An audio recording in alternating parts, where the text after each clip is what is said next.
village is full of ghost wards. They're afraid of something. Leave them up. Cause no trouble.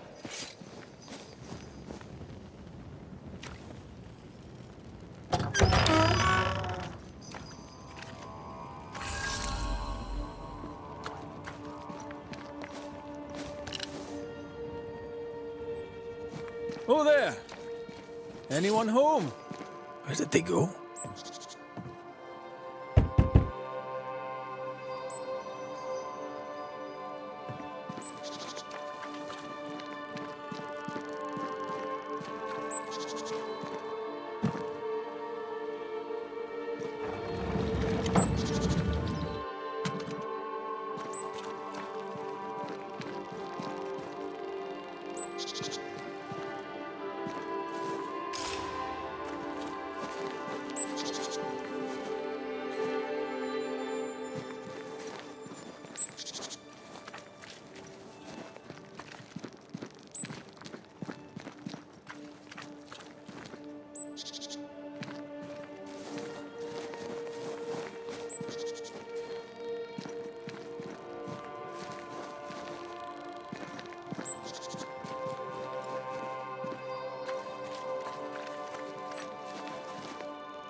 The well, recently sealed.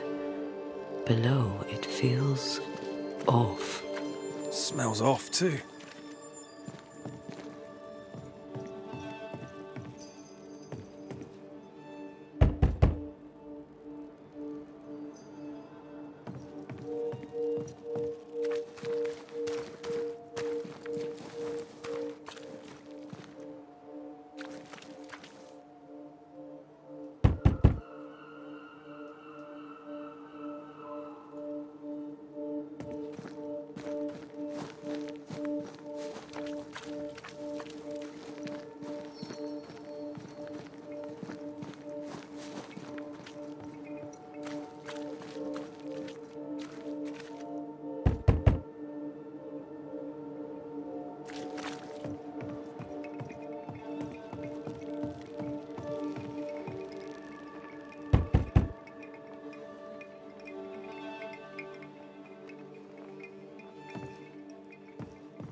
need to find the key to open this.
Of Neweden be fenced with iron and God's own light.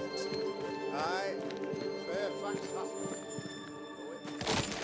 down in great wrath upon my soul, to pray that our trust in him be as Goliath's arm, 600 weight of brass, and as his iron-headed spear, stuffed with a weaver's beam. And yea, though I do repeat myself, 'tis a sermon that bears repeating. For friends, find fortitude in our success. Exiled from our homes by the devil's machinations, we congregate before the Lord in this new meeting house. We gather, we worship, we overcome. And we shall be well protected by the holy ward my son now makes under my instruction.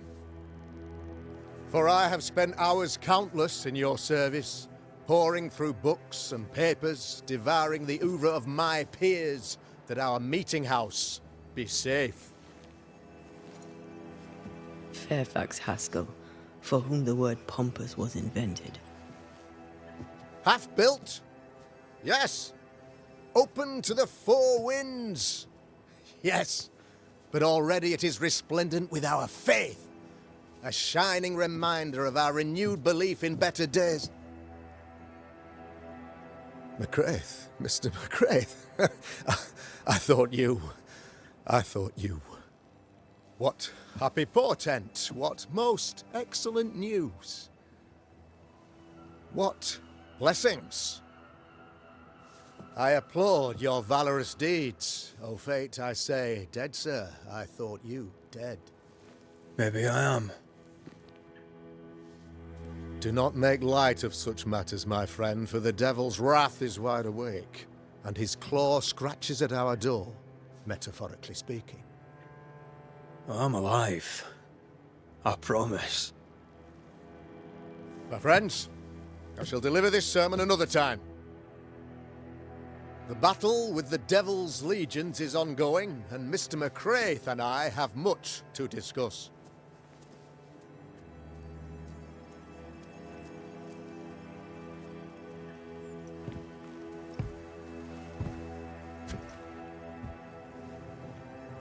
Thank you, Lammy.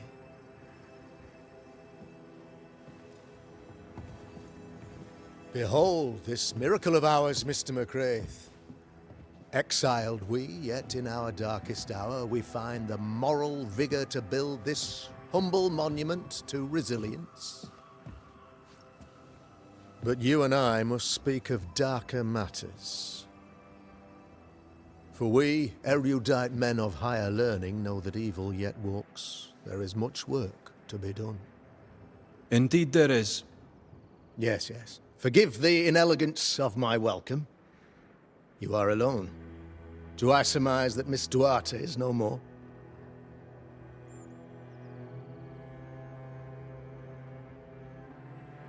I'd rather not talk about it. Blessed is the man in whose spirit there is no guile.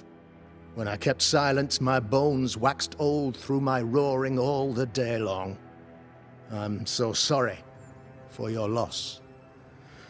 Grief is a journey, long and painful, but you do not walk the road alone, I promise you. Oh, I know. I know. In time, God healed my wounds. May you too find peace. Now, I regret that even at this most burdensome time for you, I must move with haste to business and beg once more for your help. How may I help? One among us deals with the devil.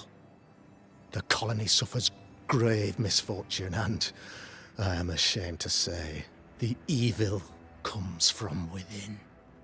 You and I share great expertise, but I am a man of position, while you, sir, are much more familiar with field work.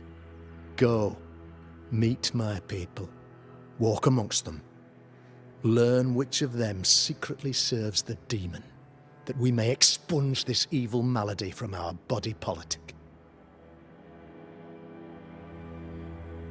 Is a witch hunt wise? Here, now? It is not just wise, 'tis imperative. This servant of the devil has delivered a pestilence unto my people. The Black Spy himself desires our destruction. First with sickness of the flesh, and then, when we are down, with sickness of the spirit. It pits one against the other. Suspicion tears this community apart once again. All this to weaken my people and lead them away from the light of God. What makes you think there's a witch at work here? Aye, sir, I'm a man of God and intellect. I can read the signs. When a so-called mystery disease afflicts half of my people overnight, there can be only one culprit. 'Tis the devil's doing, sir. Probably through one of his servants. For you see, I understood immediately that the water in the well had been tainted. There are no strangers here. You could self-accept it. No one has fled. The guilty woman, or man, I suppose, remains within the village. As evil walks, the evil are emboldened, but this witch shall see her downfall. Or his, of course. As did the last one. As will the next. Some years ago, you may have heard tell of this. I made my name on the execution of a terrible witch. It pains me that I must do it once more. A man in your position must know what goes on in his own community. Why, of course, I know all that there is to know. Or near enough. Ask your questions, sir.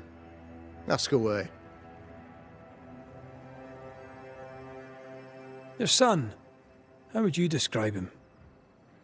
Lamentation? How would I describe him?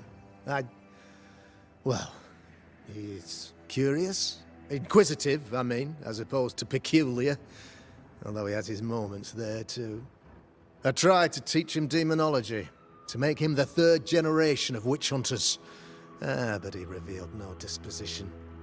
Occult knowledge could only obfuscate his good nature. At heart, he is a naive boy who reads a lot and doesn't say much. How did you, a man of position and faith, become a demonologist? Ah, yes. If you'll indulge me for a moment, I shall explain, in the briefest manner possible. Though blessed with intellect and no little faith, I also had privilege.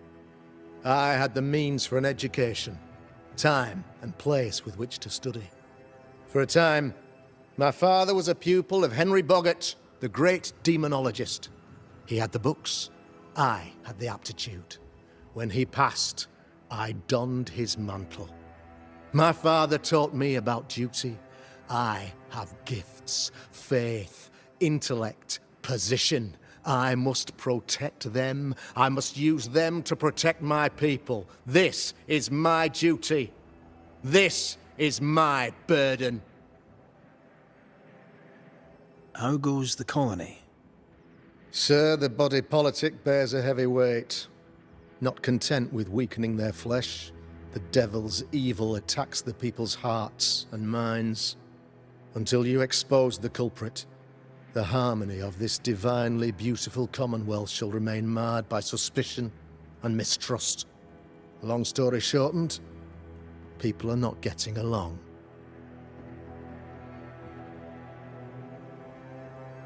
How goes the colony? Sir, until you long story...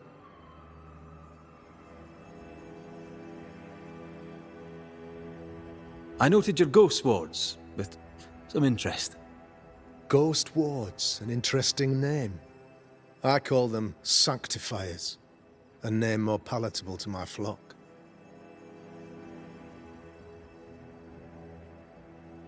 Why did you not use them in New Eden when the curse began? It was more complicated to convince the whole congregation of the necessity to use magic. Here, people have more trust in my unmovable probity. This requires a great deal of occult knowledge. Where did you learn your craft? Etienne Roulet, one of the greatest demonologists of our time, is a good friend of mine. I improved upon his work.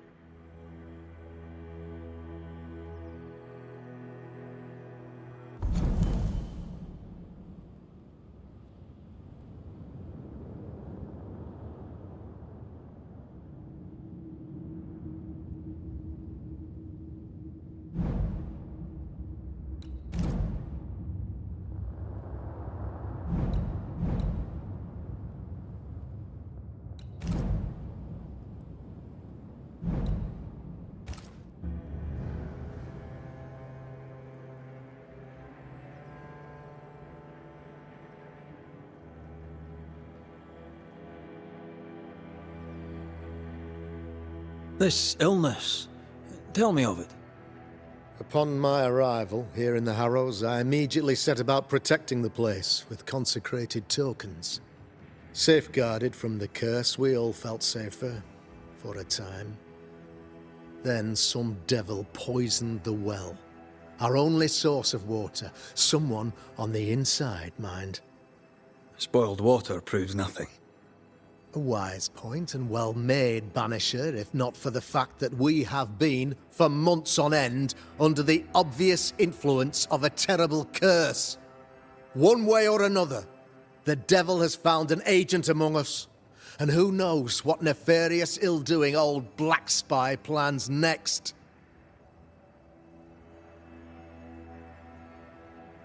I am no witch hunter. My business is with the lingering dead. For a fee, yes, I know. But you can't deny evil practitioners exist. A few years ago, I had to cleanse this community from such a threat. How did the evil manifest? She brought an illness upon us. No ordinary pox, the devil's work. We dropped like flies. Until she died. By the grace and charity of the good Lord, she was exposed. It was my honor to serve him in sending her to hell where she belonged. Her mask was a good one, as if butter would not melt upon her tongue. But you cannot fool a man of faith and intellect. No, sir, you cannot. You'll not mind me saying it, but for a Puritan paradise, you seem to get more than your fair share of witches. God has not forsaken us, but someone here does the devil's work. Find me a witch, Mr. McCraith. Return this place to the Lord. I'm a working man, Governor, but the Lord does seem happy to pay, so I'll do what I can.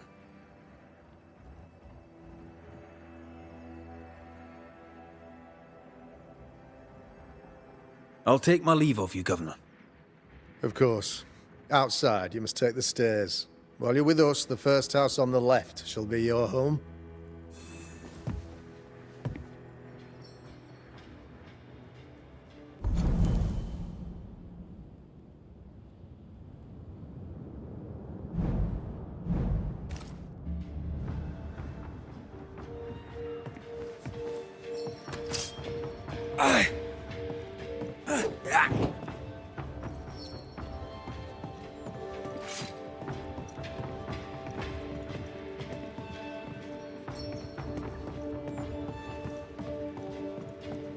Another witch hunt.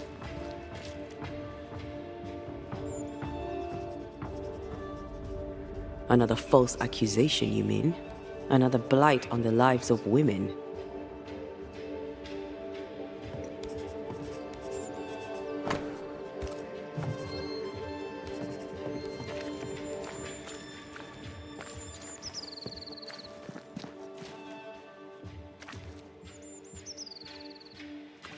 Good day to you, madam.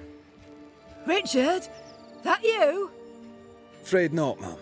Red McCraith, I'm a banisher. Is that a breed of doctor I've not heard of? I need no bandages. Not exactly, no. What brings you here, Doctor?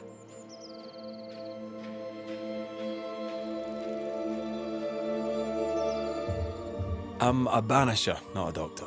I'm here to help. Kind of you, but I need no help. Well, then I'll not insist. May I ask your name?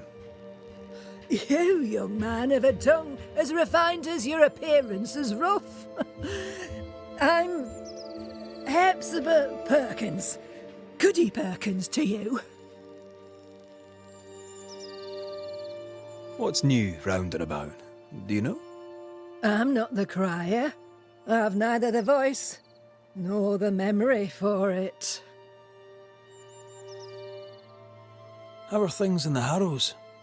Folk are upset. The governor says there's a witch. That would explain all the death and disease. And what have you.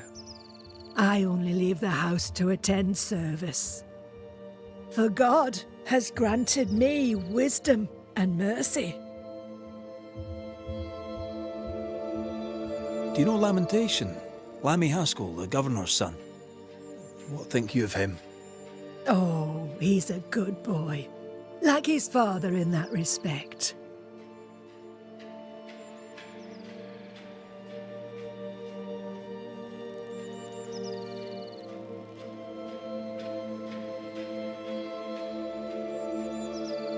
What can you tell me of Governor Haskell? What's your view of him? Oh, he's such a clever man. Listens keenly. He is vain, though. These men are often very, very lonely, you know.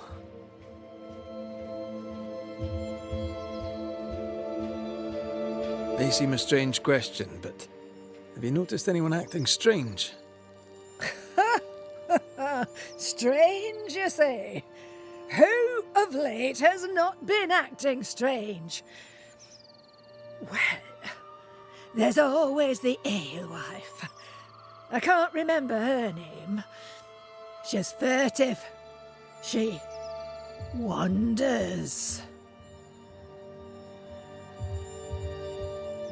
I'll bid you good day, Goody Perkins. May God grant you grace, Mr. McWraith.